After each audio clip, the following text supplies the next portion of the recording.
مفتی صاحب کا mic of ہے مفتی صاحب کا. شفقت فرمائیں استاد صاحب، آپ کا مائک آف ہے.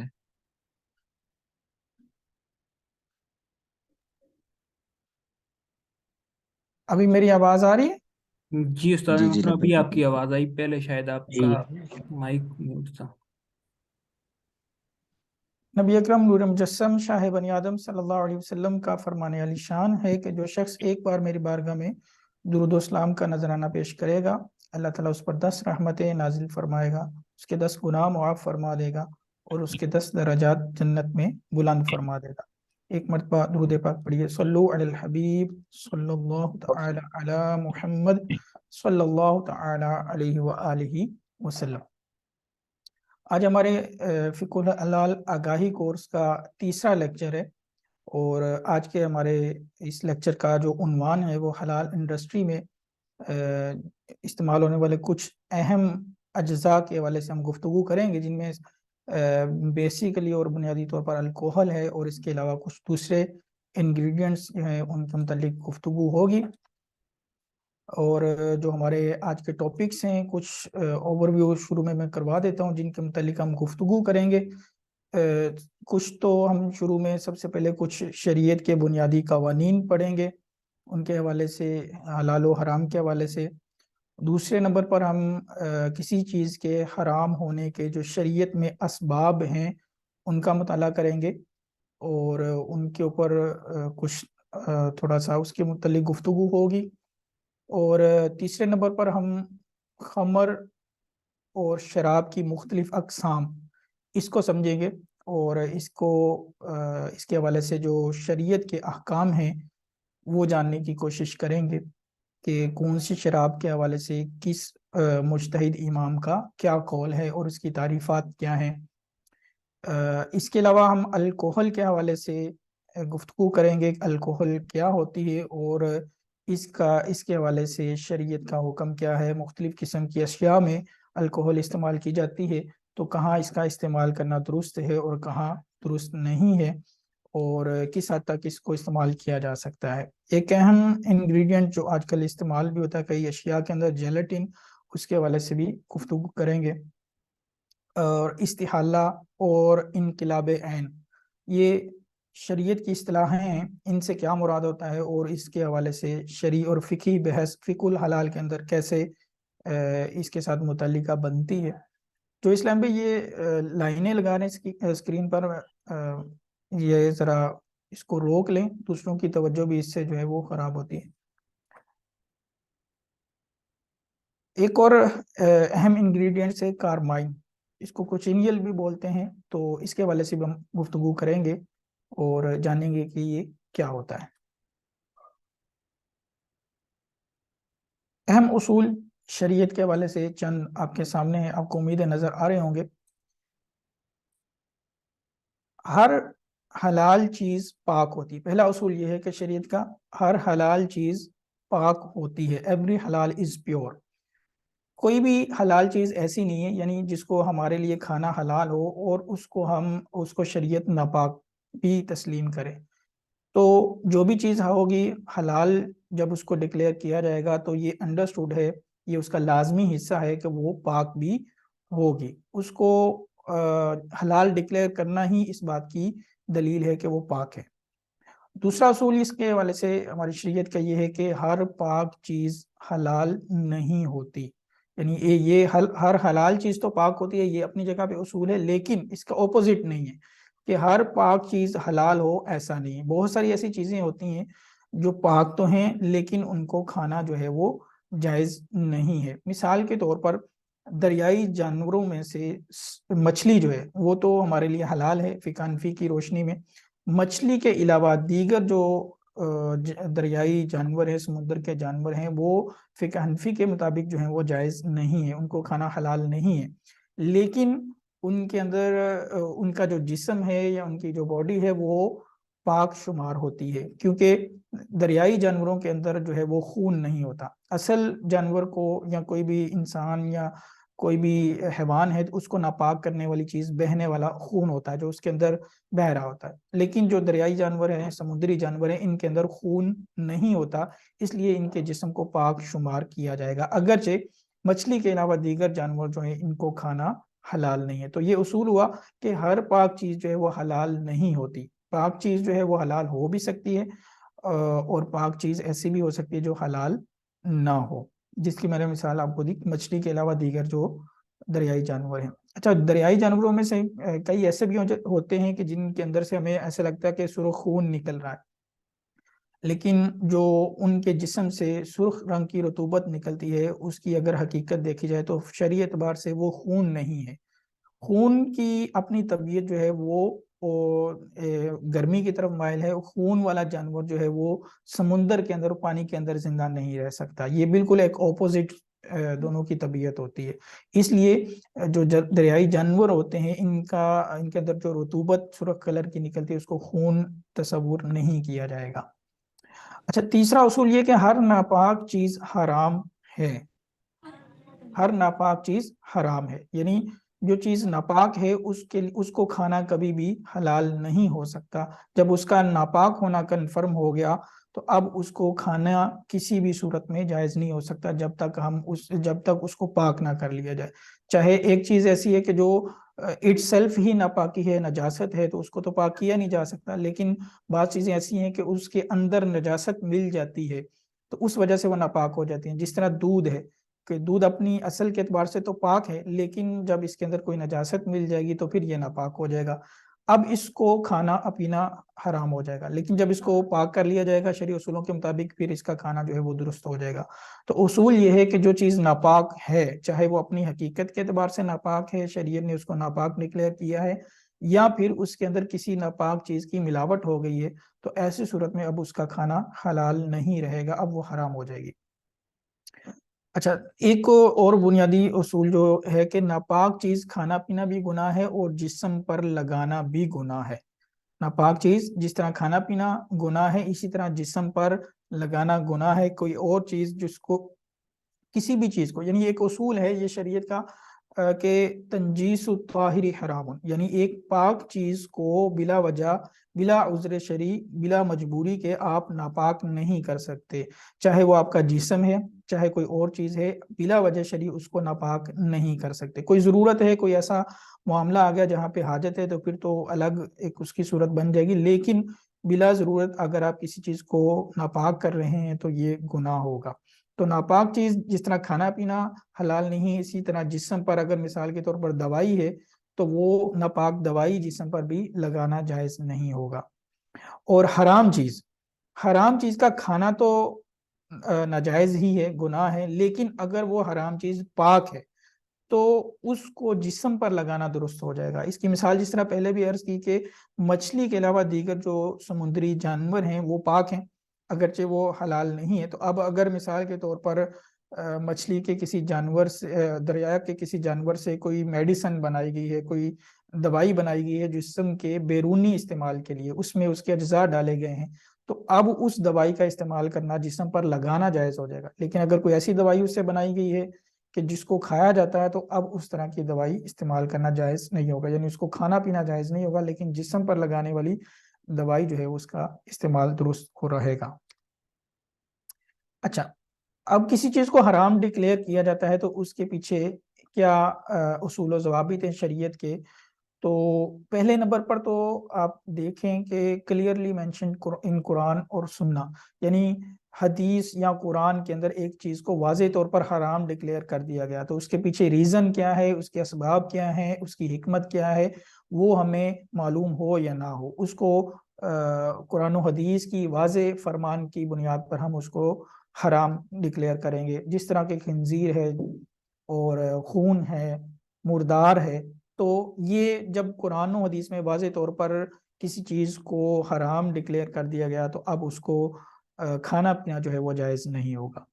اچھا، دوسرا سبب امپیورٹی یعنی نجاست، یعنی بعض اوقات ایسی چیزیں ہوتی ہیں جو ڈائریکٹلی تو قرآن و حدیث میں بیان نہیں کی گئی، لیکن ہمارے پاس ایک اصول شریعت کا موجود ہے کہ امپیورٹی یا نجاست جو ہے وہ اس کو کھانا پینا جو ہے وہ حلال نہیں ہو سکتا، جس طرح اس کی تفصیل پہلے بھی عرض کر دی گئی کہ نجس اور ناپاک چیز کو کھانا جو ہے وہ جائز نہیں ہوتا۔ تو اب ایسی صورت میں یہ ایک دوسرا سبب ہے کسی بھی چیز کے حرام ہونے کا، جب وہ ناپاک ہوگا تو وہ ایک اس کے حرام ہونے کا سبب ہے۔ تیسری چیز اور تیسرا سبب ہے خبث، کسی چیز کا خبیث ہونا، یہ اس کے حرام ہونے کا سبب ہے۔ اس کی بنیاد جو ہے وہ قرآن پاک کی آیت ہے وَيُحَرِّمُ عَلَيْهِمُ الْخَبَائِثَ، یعنی حضور نبی اکرم صلی اللہ علیہ وسلم کے بارے میں قرآن پاک میں اللہ تعالیٰ نے ارشاد فرمایا کہ یہ نبی ان پر یعنی اپنی امت پر، اپنے لوگوں پر جو ہے ان کے لیے خبیث چیزوں کو حرام کریں گے، حرام ڈکلیئر کریں گے۔ تو جو چیزیں طیب ہیں، پاکیزہ ہیں، صرف ان کو کھانے کی اجازت ہے، جو خبیث ہیں وہ ہمارے لیے حرام ہیں۔ تو خبیث چیزیں کن کو کہا جائے گا؟ خبیث چیزیں وہ ہیں کہ سلیم الطبع لوگ، سلیم الطبع فطرت والے، سلیم الفطرت انسان جس چیز کو گندا سمجھے، اس سے گھن کھائیں، تو وہ جو ہے وہ خبیث چیز شمار ہوگی۔ اس وجہ سے ان چیزوں کا کھانا جو ہے وہ ناجائز قرار پائے گا۔ اس کی ایک ایگزامپل جو ہے وہ جو کیڑے مکوڑے اور حشرات الارض ہیں، یعنی جو زمین پر رینگنے والے ہیں یا اڑنے والے بھی ہیں، جس طرح مکھی، مچھر وغیرہ، ان سب کا کھانا جو ہے وہ ناجائز اور حرام ہے۔ اگر اس کے پیچھے دلیل دیکھی جائے تو واضح طور پر قرآن و حدیث میں ہر کیڑے کا نام لے کر اس کو حرام ڈکلیئر نہیں کیا گیا۔ اسی طرح یہ ناپاک بھی نہیں ہے کیونکہ ان کے اندر نجاست اور بہنے والا خون نہیں ہوتا، تو ان کا جو باڈی ہے، ان کا جو جسم ہے وہ پاک ہوتا ہے، لیکن ان کو پھر بھی حرام ڈکلیئر کیا گیا کیونکہ یہ خبث کے تحت، خبیث چیزوں کے تحت آتے ہیں۔ وَيُحَرِّمُ عَلَيْهِمُ الْخَبَائِثَ کے اصول کے تحت یہ جو ہے وہ انسیکٹس جو ہیں، وہ کیڑے مکوڑے، یہ حرام قرار پائیں گے۔ ایک اور سبب جو چوتھے نمبر پر سبب ہے کسی چیز کے حرام ہونے کا، وہ ہے نشہ آور ہونا، انٹوکسیکینٹ، چیزوں کا نشہ آور ہونا۔ جو چیز نشہ آور ہے اس کو نشے کی حد تک استعمال کرنا یہ ناجائز ہے۔ نشے کی حد سے کم جو ہے وہ بعض صورتوں میں اجازت ہوتی ہے۔ اس کی تفصیل نشہ آور چیزوں کی مکمل اگلے لیکچر کے آگے انشاءاللہ وہ آ رہی ہے، وہاں پر انشاءاللہ ڈسکس کریں گے۔ تو یہ ایک بنیادی سبب ہے بعض چیزوں کے حرام ہونے کا۔ مثلا ایک مثال عرض کر دیتا ہوں، جس طرح افیون ہے، تو افیون جو ہے وہ نہ قرآن و حدیث میں بیان ہوئی ہے اس کا حرام ہونا، نہ یہ نجس ہے، نہ اس کو خبیث چیزوں میں شمار کیا گیا، لیکن سکر اور نشہ، چونکہ حدیث پاک میں واضح طور پر فرما دیا گیا کہ یہ حرام، نشہ لینا جو ہے وہ حرام ہے، تو اب افیون کو اس قدر استعمال کرنا کہ نشہ آ جائے، یہ حرام ہوگا۔ اچھا، پانچواں سبب ہمارے پاس جو ہے وہ مضر ہونا، چیز کا ہارمفلنس، کسی چیز کا ضرر پہنچانا۔ وَلَا تُلْقُوا بِأَيْدِيكُمْ إِلَى التَّهْلُكَةِ، قرآن پاک میں اللہ تعالیٰ ارشاد فرماتا ہے اپنے آپ کو ہلاکت میں نہ ڈالو۔ اسی طرح حدیث پاک میں حضور علیہ الصلوۃ والسلام نے فرمایا لا ضرر ولا ضرار، نہ نقصان لینا ہے نہ کسی کو دینا ہے۔ یہ اصول ہیں شریعت کے بنیادی۔ تو اگر کسی چیز کو کوئی انسان اس حد تک استعمال کرتا ہے کہ وہ اس کے لیے نقصان دہ ہے، تو وہ چیز جو ہے وہ حرام ہو جاتی ہے۔ یہ نقصان دہ ضرر کی حد تک اس کا استعمال جو ہے وہ ناجائز ہے۔ اس کی ایک مثال جس طرح کہ مٹی کھانا، اب مٹی جو ہے وہ اس کے حرام ہونے کو جو ہے وہ نہ قرآن و حدیث میں بیان کیا گیا، نہ یہ ناپاک ہے، نہ یہ خبیث چیزوں میں سے، نہ یہ نشہ آور اشیاء میں سے۔ لیکن اگر کوئی بندہ اتنی زیادہ مٹی کھا لے کہ جس کی وجہ سے اس کی صحت خراب ہو جائے گی، اس کو غالب گمان ہے یا یقین ہے، تو اس حد تک مٹی کھانا جو ہے وہ ناجائز اور گناہ ہے۔ یعنی فی نفس ہی اپنی ذات کے اعتبار سے دیکھا جائے تو یہ حرام نہیں ہے، لیکن بقدر ضرر اس کا استعمال کرنا جو ہے وہ ناجائز ہوگا۔ اسی طرح اس کی ایک اور مثال بھی لی جا سکتی ہے،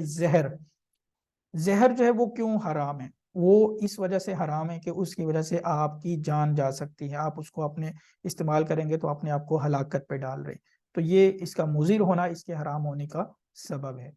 چھٹے نمبر پر جو ہمارے پاس سبب ہے وہ کرامت انسانی، انسان کا مکرم ہونا، ہیومن ڈگنیٹی۔ یہ